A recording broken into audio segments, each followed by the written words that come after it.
Charles H. Morgan coached some of the early pioneering football players at Pittsburg State University during a nearly two-decade coaching tenure in the 1930s and the 1940s.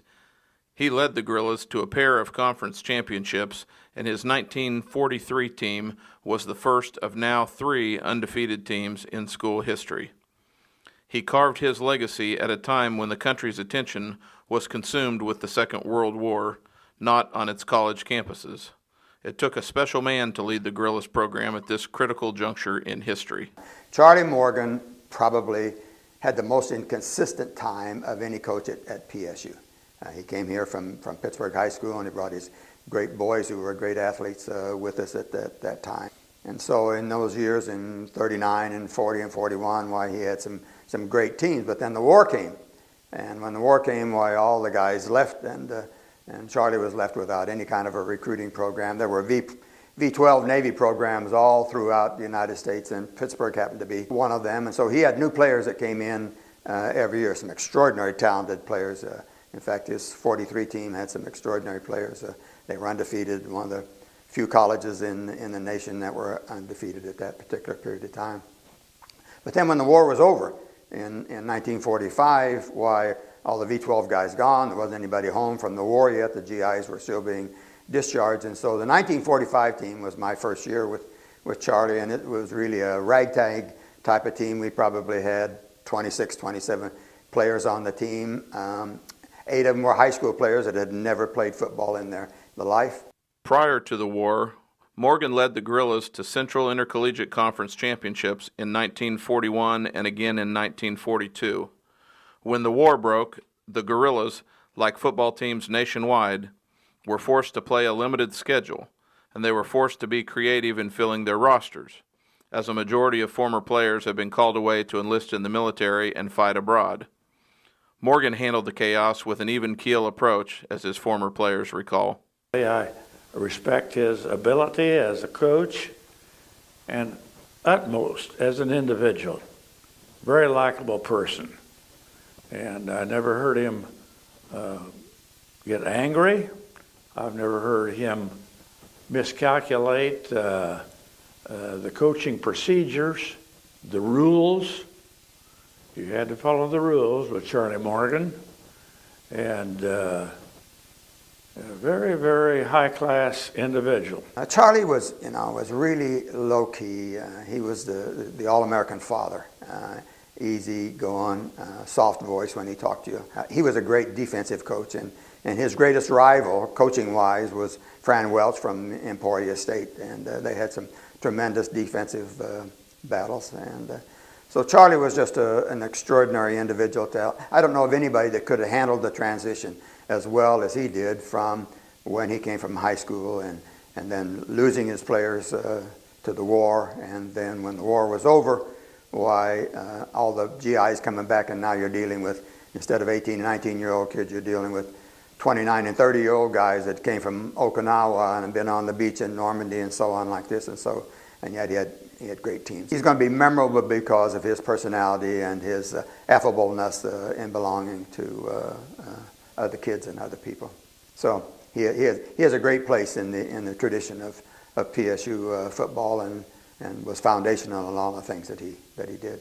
8 members of Pittsburg State University's illustrious 11-man 50th anniversary football team played under Charlie Morgan's tutelage, including 6 men who would later be enshrined in the PSU Athletics Hall of Fame. As the unofficial department historian, Charlie Morgan's era has been very interesting to me.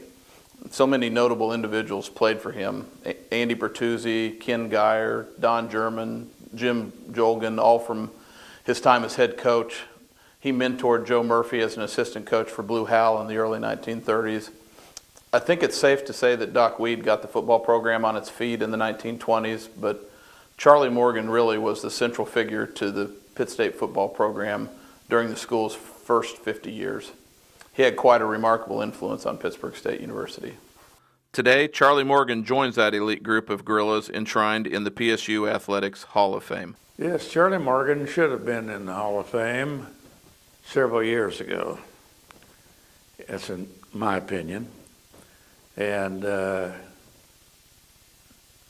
I would more than welcome him to that honor because he very much so deserved it.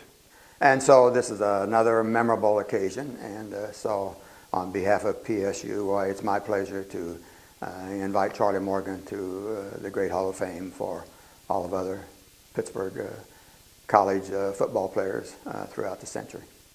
Charlie left us in body many years ago, but his spirit and love for his alma mater have remained and helped set the foundation for us all. Congratulations to Charlie and his family on this most deserved honor and enshrinement into the PSU Athletics Hall of Fame. At this time, Charlie Morgan's grandson, Jack Morgan, will accept on his behalf.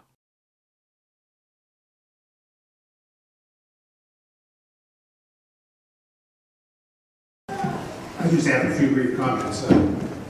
I grew up here in Pittsburgh through fourth grade, 3 blocks down the road in South Broadway, 2 houses from my grandfather, Charles Morgan. He taught me to play baseball, football, basketball. Unfortunately, unlike his two sons, Bill and Jack, I didn't have all that talent, but he taught me a lot.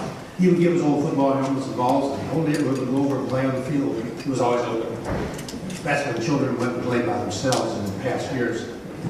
We left here in 1957 and moved to Columbia, Missouri, where I still live. He died a year later in 1958.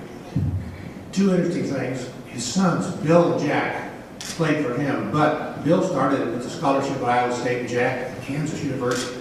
My father, Jack. When he became head coach, they both came back to play for him. There was an interesting story. This is a true story. My Aunt Mary was still alive. The others are all deceased. This was in Kansas City. She and her mother were watching one of the games, and the boys were both in the game, Jack and Bill. The game wasn't going well, very poorly. Someone in the stands right behind my grandmother stood up and yelled, "For God's sake, Charlie, take out the boys and put in your daughter."